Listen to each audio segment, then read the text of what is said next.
Welcome back to another episode of the Rentvesting Podcast. On today's show, I have with me Dean Mico, who's an independent financial planner that specialises in creating share portfolios for direct share market investors and self-managed superannuation funds. Now, Dean has previously run high-performing boutique share market investment funds and now runs his own independent financial consulting firm. And today, we discuss how you can achieve investment flexibility through rentvesting. So, let's get to it.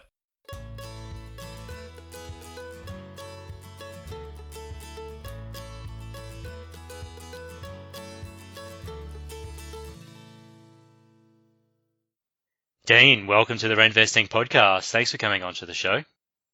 Thank you, Peter. Thank you for having me. No problems at all. Dean, we've spoken on a number of occasions previously, but just for our listeners' benefit, why don't you just tell us a little bit about yourself and what it is that you actually do?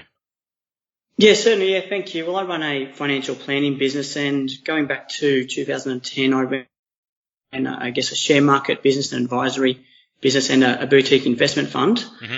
And I realised I had broader experience rather than just the share market. Mm-hmm. So last year in 2016, I changed the business and turned it into a financial planning business that encompasses property advice, share market advice, and setting up things like self-managed super funds, people. Mm-hmm. And just this year, 2017, I've also become a mortgage broker because I see that can add value to giving that property advice and providing strategy to people for their financial future. So really an end-to-end solution that you're providing there through Edge 7.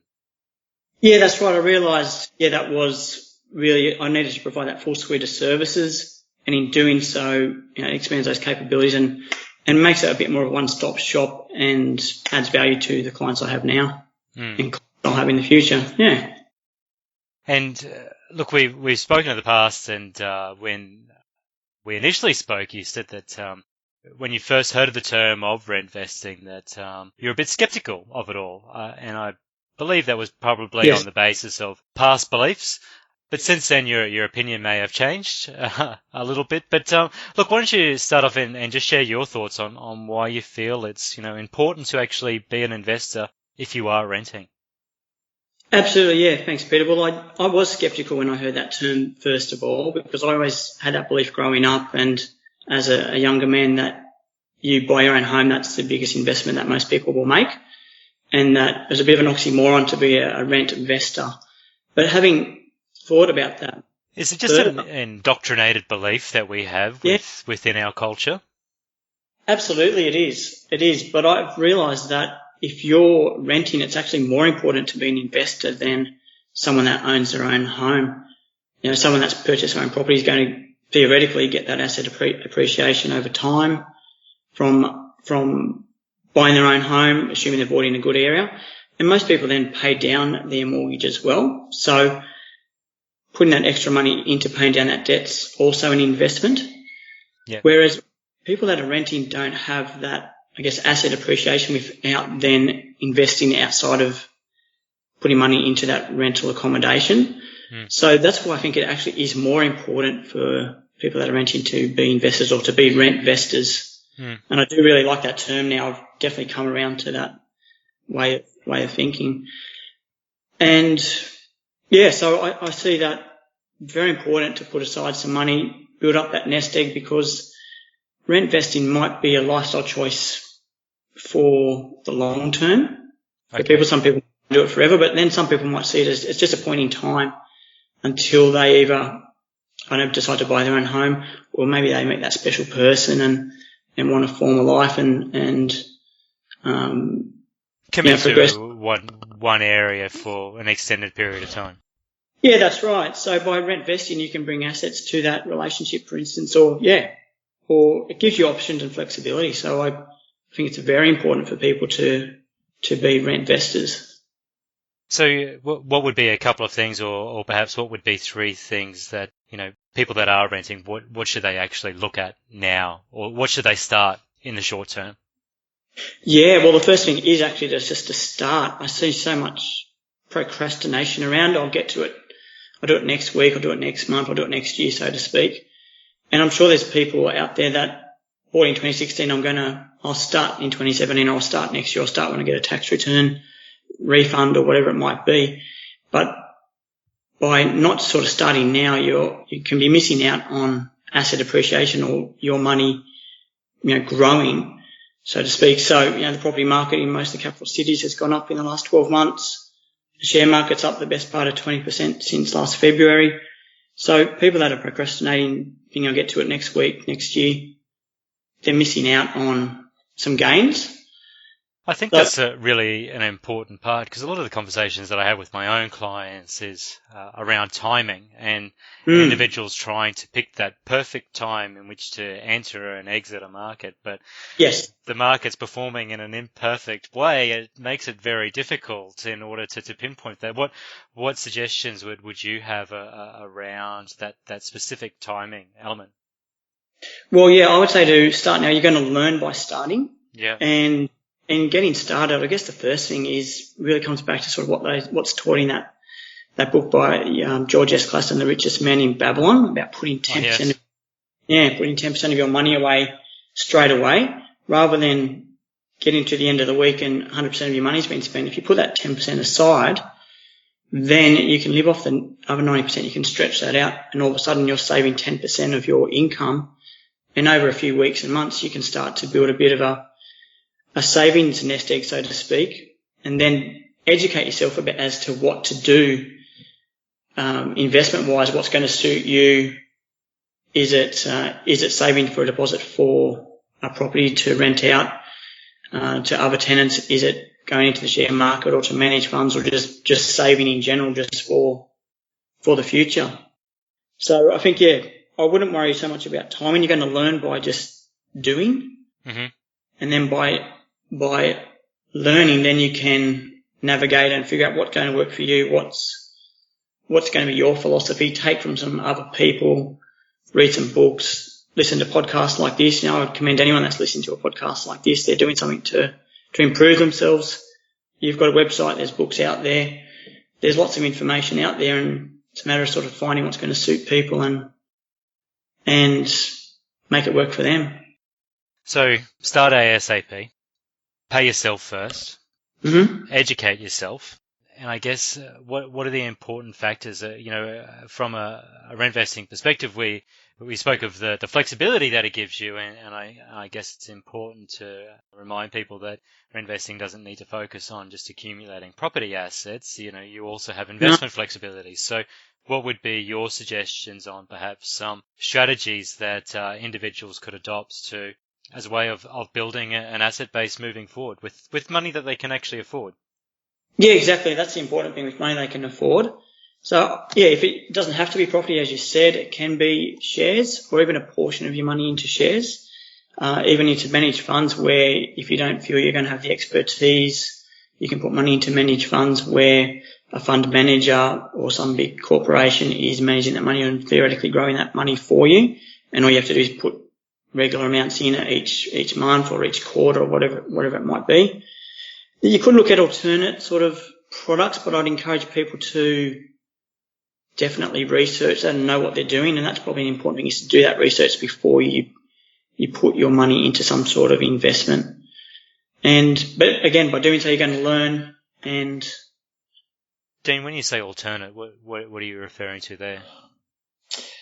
Yeah, well, I guess things that aren't traditionally income-producing assets. So I don't know, something like, maybe it's a bit out of stream, but something like an artwork, or race horses, or or investing in a business because a mate's got a great idea, and it might sound great, but he could lose all your money, or she could lose all their money, your money, so to speak. So you've got to weigh up that risk and return and be well researched and educated on your decisions. What about new emerging fintechs that are popping up, or different managed investment schemes based around property? Is it still that education piece, or is that something a little bit different on the basis that they're perhaps not as risky as in investing in a racehorse? Yeah, that's right. Probably a bad example, but yeah, so that is, that fintech option is a good one. But again, I just would encourage people just to go in with their eyes open and know what they're doing. And just speaking to people, I just see lots of, interesting decisions where people make decisions and then it's untying those decisions to then get them back on track. So I'd encourage people just to really think carefully about what they're doing, so that you don't have to then backtrack, so to speak. And to start things off, if you're starting small and growing an asset base over time, what do you require? What type of funds would you need to kick a smaller investment off, Dean? And what kind of contributions would you need to make on a regular basis? And what could that look like over time? Yeah, good question. Well, it can start as small as a couple of $1,000, really. Mm. But anything at all, if you're saving $100 a week, $100 a month, or whatever it is, starting with something is better than nothing. And then as you start to grow that, it can be fun to see that balance grow. Mm. So you can theoretically get into managed funds for a couple of $1,000 or buy some shares for $1,000, a couple of $1,000 as a starting point. And add to that with those savings as you go. And I see those sorts of investments, managed funds and shares, can complement property as well. So often property investors are, maybe going off track here, but property investors are often negatively geared. Yeah, typically, yeah, particularly starting out in buying any investment property, and having some shares on the side that produce that income, for instance, can then pay for that negative shortfall and offset. So they work together. So the shares complement the property complements the shares, and compound those assets. That's one way to do it. But yeah, I would start with whatever you can afford. I think, as you said, it's a good point. Whatever you can afford, and that way you're doing it safely, and invest and grow as your knowledge grows. Great. So what's in store for 2017? There's been a lot of talk of different impacts that will take place following a Trump presidency. Yes. There's a bit of rhetoric of what will happen in the local domestic markets. I know it's a bit crystal ball, but what do you foresee taking place over the next 6 to 12 months? Well, I see the next 6 to 12, well, probably the next 6 months are probably going to be good, I believe. Mm-hmm. My view is very positive for Australian property, for Australian shares, and for global markets as well. But 6 to 12 months, I do have a question mark, and probably even 12 to 24 months, I definitely have a question mark about where the world is going to be. And I think it's because of those diplomatic policies that Trump has been, promoting or talking about. They do concern me. These trade wars and this sort of thing, it's very backward in terms of economic growth. It's about the way to go, I believe. So I see that the global economy is a big ship, and it's not going to turn around in a hurry just because we've got a new president in the US. Mm. And it will take time, but once he starts making some decisions and then the impact of those decisions start to come to the fore, then there could be some clouds on the horizon, so to speak. So considering that investing is a long-term game, be it in property or shares or that, yep. And someone starting off, what could be some risk mitigation practices that they could actually implement to, offset any, future cascading storms that come through markets?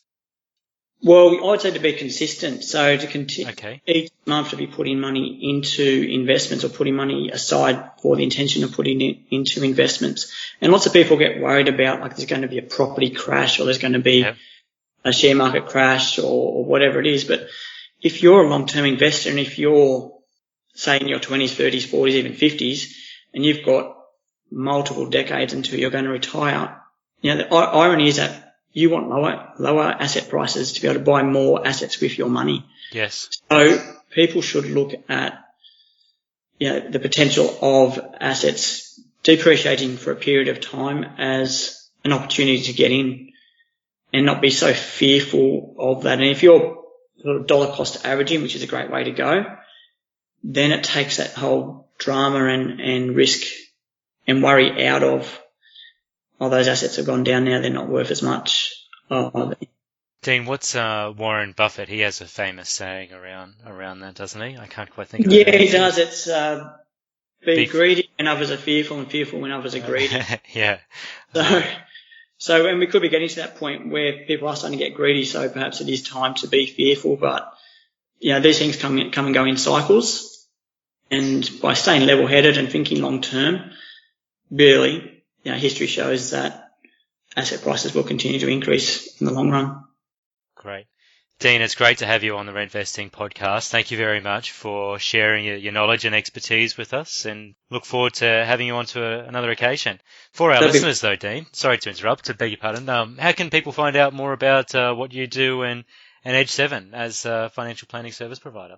Yeah, thank you. Well, my website's edge7.com.au. It's the words Edge7, and I write a lot of articles, produce a lot of content like yourself, Peter, and by all means check it out and provide a lot of content because I'm very passionate about educating people on those philosophies of investing in income producing assets. Fantastic. So that was edge7.com.au. Thank you, Peter. Hey, no problems at all. I had to give you a plug there, Dean. I didn't want you to come onto the show and not get our listeners to also see what capabilities that you're able to offer as a service provider. So, Dean, thanks once again. It's great to have you on the show. Thank you for your time. Cheers, Peter. Bye-bye. That concludes another episode of the Rentvesting Podcast. Thanks for joining us. And for those who would be interested in knowing a little bit more about or gain some further share market tips, go back to rentvesting.com.au and check out Dean's blogging contribution, where he certainly shares some additional information. And to all those who on a weekly basis get in contact with me and share their feedback and their investment experiences along with what they're getting up to, look, thank you. I really appreciate it and certainly encourage people to do so. I love hearing those stories. We've got a great lineup of guests in 2017 already, so be sure to subscribe to the actual podcast so you don't miss out on any future episodes. But until next week, though, bye-bye.